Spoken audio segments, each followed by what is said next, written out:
এর আগে আমি অন্য কাজ করতাম, মোটামুটি 10 বছর আগে ইভেন্টের কাজ করতাম, মানে বিয়ের সব ডেকোরেশনের কাজ, ইভেন্ট ওটার কাজ করতাম।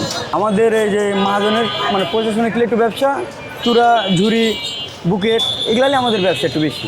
খুচরা ব্যবসা অতটা এখন নাই, ফুলের দামটা একটু বেশি, সেল কম। এখন গোলাপ যাচ্ছে আপনার 20 টাকা পিস, তারপরে কালার থাই গোলাপ যেগুলো আছে ওটা আপনার 30 টাকা পিস যাচ্ছে। হ্যাঁ, বেশি করে যদি নাই তাহলে অবশ্যই এটা একটু তখন একটু কম পাবেই। যেমন ধরেন লাল গোলাপটা কেউ যদি ধরেন মনে করেন যে 1100 পিস নেবে, সে অনুযায়ী ধরেন 15 টাকা 16 টাকা পিস। ব্যবসা না হিসাবে একটু ধরেন ছাড় দিয়ে এখন একটু ব্যবসা করা লাগছে। আর আপনার যদি থাই গোলাপ নেয়, থাই গোলাপ ধরেন আপনার 30, 40, 50 টাকা বিক্রি করি। ওই বেশি নিলে ধরেন 35 টাকা 30 টাকা ভালোটা। আর তো এটা নিতে এটা ধরেন 25 টাকা। রজনীগন্ধা এখন বর্তমানে 20 টাকা পিস।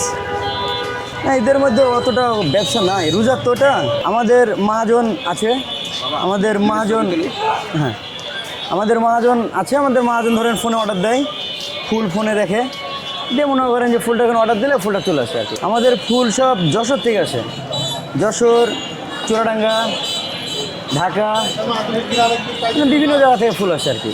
আমাদের মহাজনের আপাতত মনে করেন যে 3টা দোকান, এটা একটা ওটা একটা, আর মানে এইখান থেকে মাথামন্দির গোটাটাই। আমাদের সকাল 7:30 থেকে রাত 12টা পর্যন্ত খোলা থাকে। আমাদের দোকানটা ঈদের দিন বিকাল থেকে খোলা থাকে।